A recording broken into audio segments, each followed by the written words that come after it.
the reason why I wanted to have this conversation is because so many technology leaders are thinking about their career, right? In other disciplines as well, right? Where am I today? Where do I want to get to? And how do I build those skills and then find those opportunities? And your story is one that has spanned decades and been a very intentional, very rewarding journey.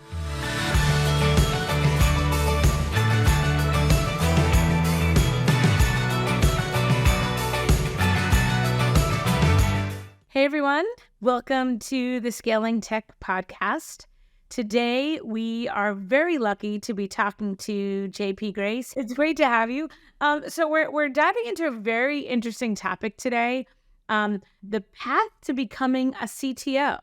JP and I were talking a couple weeks back, and he shared with me a fascinating story that I really wanted everybody to hear, because many technologists who want to become a CTO or are a CTO have a journey, right? You don't start your career as a CTO most of the time. And so your path was very intentional, and that's what I want to talk about today. Before we jump into questions, I want to tell everyone who JP is. So JP has a very interesting background.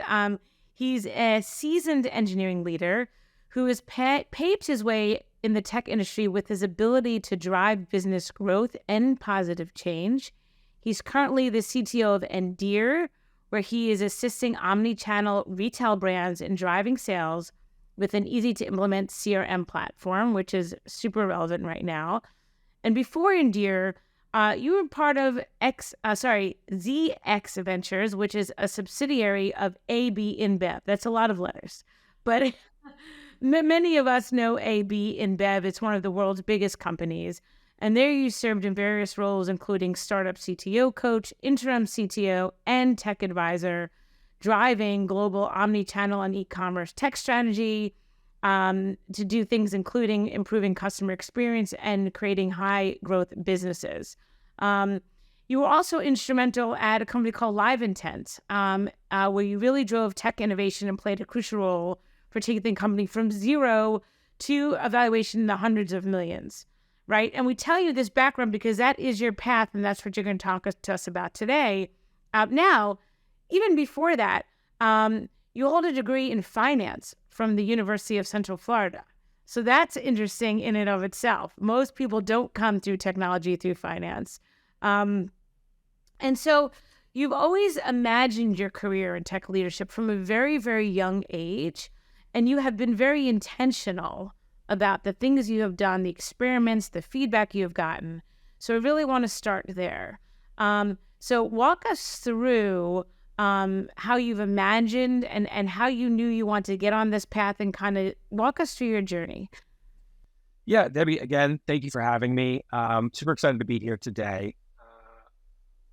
Starting when I was very young in school and high school, I always loved technology.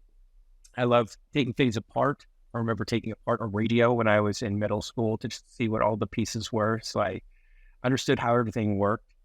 I also got started in programming, doing BASIC on my TI-82 originally, and then I advanced into doing assembly so I could do a little bit more performant things. That's really how I got started programming. It was always very interesting to me. I remember hanging out at my grandparents' place and my grandfather telling me about how computers were really the new bicycle for the business age of the future. How it would be really good to be good at that. And, that always struck me. I read a ton of books when I was in high school about the pioneers in the tech industry going back to the 50s, and really got inspired about creating new things and adding value to people's lives with this new capability that allows you to be creative and expressive and make new things out of nothing. And so that's really where I got started. Going through high school, I created apps for all of my friends, TI-82s, everything from games to periodic table capabilities for chemistry class. And it was a lot of fun. I then went to UCF dual majored in computer science and finance. It was a ton of Yeah. fun. Okay. Kind of combining both of those worlds, thinking back to, what my grandfather was talking about and how you really needed to be able to combine the technology aspect of things to the business value aspect of things. And yeah, that's where I got started. And I deliberately spent a bunch of time figuring out how to connect the dots there. When I graduated, I moved to New York City.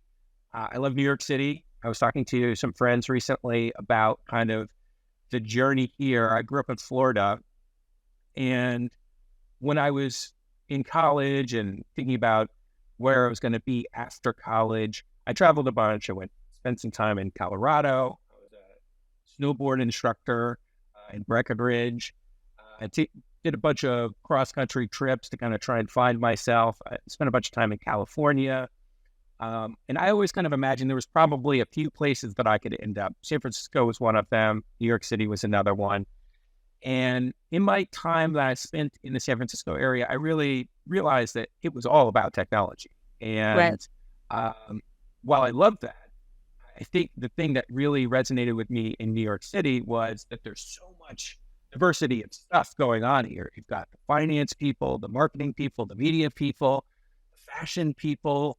You've got all of Broadway going on. There's just so many different things. Everybody's kind of doing their own thing. And the thing that really ties it all together is that in New York City, you got to want it. You got to have that hustle mentality. And so whatever people are doing here in New York City, they are going for it. And I feel it every time I leave New York City when I'm getting a cup of coffee. I feel like there's just no urgency in making that espresso. First thing in the morning, what I need is a cup of coffee if I'm traveling somewhere. I spent a ton of time in Europe with ZX Ventures. They just don't make the coffee quick enough out there. Same thing in San Francisco. There's too much of a laid back attitude about everything. And so I'm gonna have my coffee. But that's the energy of New York City is really what drew me here. And then I spent a bunch of time just chopping wood. I knew I needed a bunch of experience just at the ground level, understanding how things work, really putting in my time. I started here in New York City at MTV VH1. I literally Okay. moved up here without a job. Got a job within 2 weeks. Spent 5 years at Viacom. Met a lot of great people. It's a great company. I learned a ton about building web applications at a big company. But eventually I realized that if I wanted to realize my dream of becoming a CTO, I needed to demonstrate a lot of growth quickly. And I felt like I was kind of trapped. It was a ton of fun working there, a lot of great people, but I felt like there was a ceiling and I was being really constrained into a niche of what I was working on. I wanted to get a lot of experience learning a bunch of things really quickly. And so I interviewed at a bunch of different places, ended up at Live Intent, employee number 5, second individually contributing software engineer responsible for roughly like half of the flagship product, conceptualizing, architecting, creating and maintaining that product from zero through to, the company having a valuation in the hundreds of millions of dollars. It was a ton of fun, learned a ton, got to do all kinds of different things, made a bunch of mistakes, went from an individually contributing software engineer to director of engineering there. We had like 4 teams reporting into me, roughly like 30 folks. It was a ton of fun. And then, as my time there was winding down and I was looking for the next thing, what I wanted was basically my boss's job. And as I was interviewing around, I spent a bunch of time interviewing at a bunch of different places here in the city, a bunch of different startups, CTO, VP of engineering, trying to figure out where I could land in a place that would really leverage all the experience that I just had for 5 years at Live Intent, which is an advertising marketing technology company. You can think of it kind of like Google's DoubleClick, but for inside of email newsletters. Even today, the top 99 of the top 100 publishers, if you look in your email newsletters from them, the New York Times, the one I get every single day, you'll see powered by Live Intent at the bottom. I think Got it. that's a very cool legacy Yeah. Yeah. of mine. Um, and it what I found was that I was missing some key um, experience.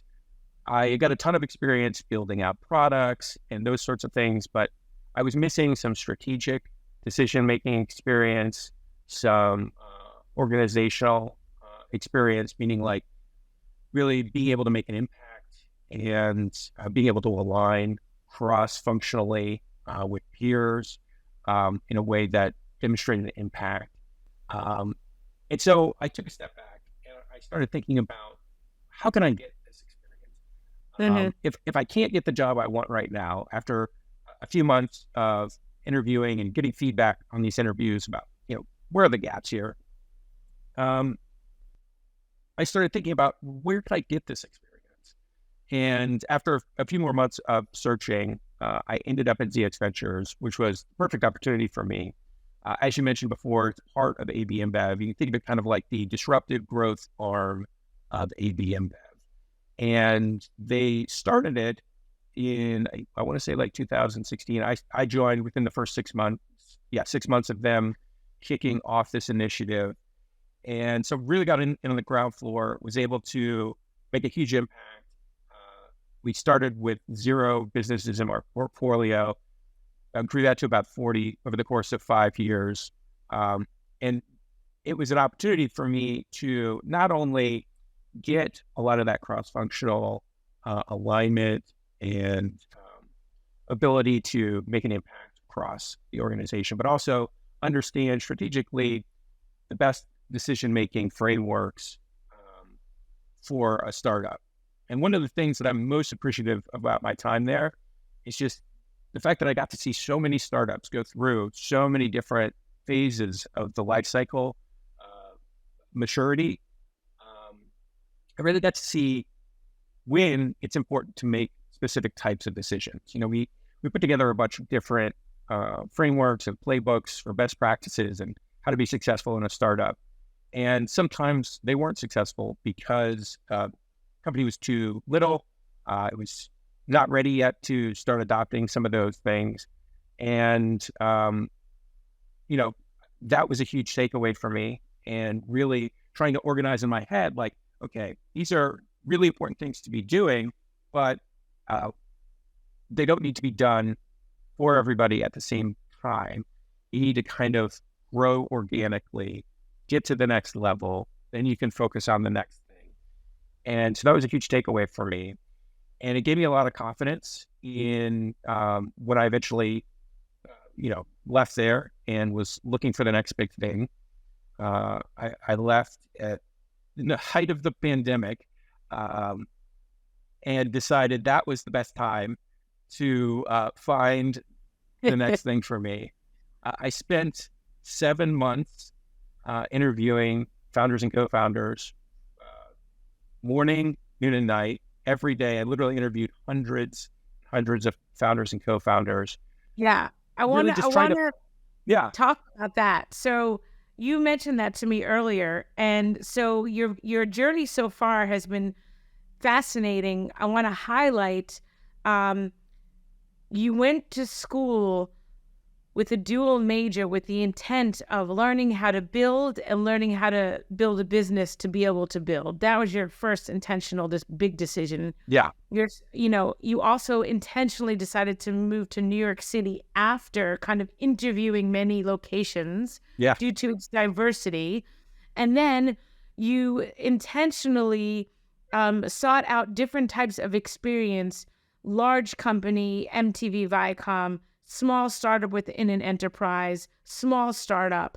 And then you said, okay, now I'm missing some strategic bits, and I'm going to interview people for 7 months. How did you set out to take that long? You interviewed 150 people? How did you arrive at that experiment? Because that's a very unusual undertaking, and you spend quite a while. And so, tell me about how you decided to do that, why you decided to do that. Very interesting. So it was very intentional. I did know it was Right. probably going to take something like 6 to 12 months based on conversations that I'd had with other executives and co-founders and people who were kind of at least tangentially aligned with the same type of career path. I do a bunch of reading as well. So I read everything from like ACM's magazine, which comes out every month, which is if anybody doesn't know it, it's Association of Computing Machinery, something that I've been associated with since college. And they put out great articles every month on everything you can imagine at a very detailed technical level, to like Harvard Business Review, to MIT Review, Wall Street Journal, Bloomberg, et cetera. But there's a bunch of research around being intentional and around being deliberate and systematic when you're looking for something very specific. And I knew what I was looking for. I was looking for something that was going to be very early stage. I wanted to be able to make a huge impact on the business. I wanted to have a big ownership stake in the business. I wanted something that was going to align with my past experience in a way that I would be very confident in my ability to execute on the business and on the technology side of the business, so that this was going to be, it would have a good chance of being successful, right? And so I kept interviewing, and I interviewed a bunch of different people. Some businesses were in a domain that I just wasn't interested in. Some businesses weren't at the right stage, right? Like I interviewed with some companies that were already at Series C, but I got a nice warm intro. And so I wanted to, have a conversation just to see where they were at and understand, what they were actually looking for, because you never know. I did try and keep a pretty wide breadth of opportunities open. So I wasn't being super specific on who I would talk to, because you never know who knows Right. who. And so I literally every single day I had a bunch of notes that I would write down before I met with somebody, doing my research on whatever, LinkedIn, to find out who I was meeting with. I would take notes after I met with people. I would follow up with maybe somebody that they knew. And then I would also I was reaching out to like VCs and trying to understand, who's hiring right now, what opportunities are they seeing, what advice do they have just in general for these sorts of things. So I was trying to really take a deliberate, long-term approach to this, and thinking about how I could make the best decision, the most informed decision, and find the perfect opportunity for me. And so it wasn't until I met Lee and Janesh, the co-founders of Endear, that I knew I'd found the perfect fit. Everything from their own strategic vision for the business to their own personalities, how they operate the business, and then also the actual domain of the business itself. I knew I'd found the perfect fit. So when you were going on this journey, this interviewing, taking notes, preparing, the ultimate outcome was finding what led you to be the CTO of Endear based on these factors you just described. Along the way, did you have milestones? Did you have, outputs that you were measuring in addition to the outcome of getting the ideal job? Meaning, did you say, I'm going to meet with this many people per week, or learn this many things? Or did you, and the reason I'm asking, because a lot of people, when they take the time to really think about what do I want to do next with my life, it's very stressful. And there's a lot, can I afford to do it as a full-time endeavor? Do I do it while I'm currently employed? How do I go about it? And so the outcome is often getting a great next position aligned with my intentions. But how do you think people should think about, or like, what's your best practice for like the journey along the way? Like, what if it were to take you 2 years, right? What if it were to take you, after a month, you would have found something and you were like, I don't know, I haven't done this long enough, right? Like what did you hold yourself during the journey? Yeah, so I think there's a couple of things. One, I needed some sort of ballast in my life around this time because it is stressful and there's a lot of unstructured activity going on in your life when you're going through this sort of a journey. And so the thing that I focused on was just trying to get healthy. And I think that helped align me around healthy activities, both in work and in actual health. Um, and one of the things that I kept as kind of like almost like a mantra was just, I needed to be chopping wood. I didn't need to feel like I was doing too much. Some of this is just organic, right? Like you got to wait for the right people to come to you. And so some of my activity was just around like, okay, I'm going to have a bunch of conversations. I'm going to be telling the same stories over and over again. How do I tell these stories in a way that makes a big impact, that delivers the important pieces of information in a way that's, as snappy as possible. And so I got a lot of practice talking to people about like what was important to me, what I was looking for specifically. And so that by the time I actually met Lee and Janesh, I was very confident in my ability to communicate exactly what I was looking for.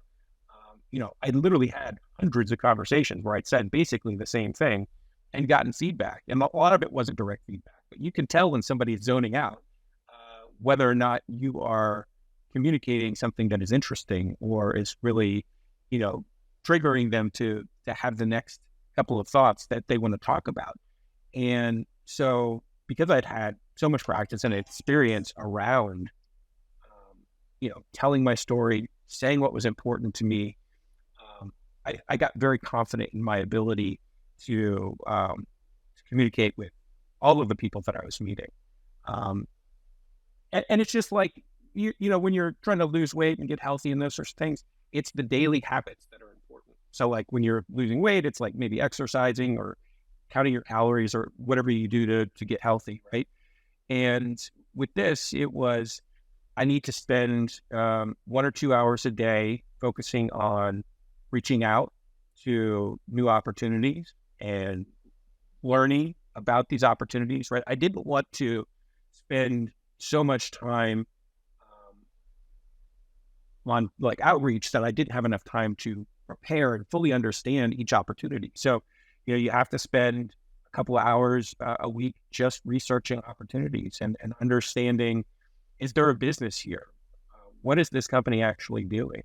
And sometimes it means you have to go meet with a bunch of people. So I spent a bunch of money on Ubers, driving around the city, meeting for coffees to get a better sense of what does this business actually do and who are the people involved? And do I want to work with these people? So I think one of the biggest takeaways I had was that you can't rush it. You have to take your time. You have to be deliberate. Some of it is just, you have to wait until the right opportunity comes your way. And so Yeah. to your point, what if it took a month or what if it took 2 years?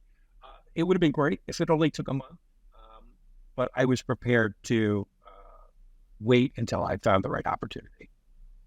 Yeah, yeah. And I really resonated with a couple of things that you said. You said, really pay attention to how your message is resonating with people verbally or with their body language, and then revise that message so that you gain the confidence, number one, that you really by the end honed in on what good looked like. Yeah, that you had a very clear definition of success, that you had a hypothesis of going in, and then you also revised based on what was feasible, what was out there, what opportunities were available, and then also that was received by the people that you were wanting to work with, right? So when you got that all the stars aligned moment, you knew it, and you were able to then present your best self because it was not the first time you had this conversation. Yeah.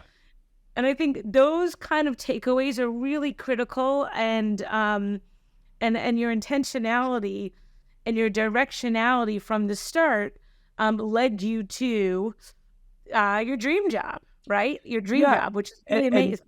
You touched on something that I think is really important in this. Like the first time I went about doing this, I realized I didn't actually have all the things I needed. And Right. After a couple of months, I pivoted and I was like, okay, this isn't going to work. I need to feel confident that I've got all of the tools that I need to be successful in one of these roles. The feedback I'm getting is like not all inspiring. The people I was talking with were clearly not impressed with what I was telling them that I had delivered. So I took that to heart and I reset my expectations, and I went about trying to figure out how I could get all of the impressive stories that I needed to tell to the founders and co-founders that I wanted to meet eventually. And so I had to do that. I had to put in the time of actually working hard and actually getting those successes. And, some of it's luck, I'm sure. But at the same time, once I felt like I had gotten that, I felt confident that I was going to land my dream job, being able to make a huge impact with it, a small company, help it to grow, and really follow all of those playbooks that I've learned at CX Ventures over the course of years, I'm sure, here at Endear. So it was just a matter of finding the right folks to connect with, making sure that we resonated on how we're going to work on a day-to-day basis, how we envision building the company, the things that are actually important to us, like the core principles of the company. And so, Yeah. I think this conversation has been so fascinating because you took us through kind of like a year in the life, right? Not a day in the life, but really like a year in the life, multiple years. And there have been so many takeaways and tidbits and lessons learned that we have heard throughout this conversation. And so as we're wrapping up, I'll end with, the reason why I wanted to have this conversation is because so many technology leaders are thinking about their career, right? And other disciplines as well, right? Where am I today? Where do I want to get to? And how do I build those skills and then find those opportunities? And your story is one that has spanned decades and been a very intentional, very rewarding journey. So anything that we haven't covered yet that you would say, okay, what advice do you have for others that are hoping to or who are currently walking this path of like wanting to become a CTO one day, or maybe who already are a CTO and are looking for, that next CTO job? Like what final takeaways do you have for folks that want to walk this path? Yeah, I'd say if you are not the head of an engineering organization, but that's an aspiration, the biggest, most important thing to keep in mind is just how are you making an impact where you are right now, and being able to tell a story about why that was so important, not to you, but to the business. And then for anybody that's, curious about finding something new, it's about knowing exactly what you're looking for, in my opinion, and being very intentional about how you go about finding those opportunities. In my experience, you have to have a lot of conversations. You talk to a lot of people,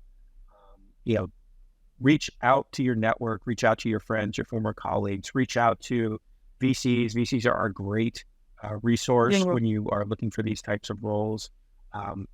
They're talking to people all the time who are looking for people with experience to help them execute on their dream.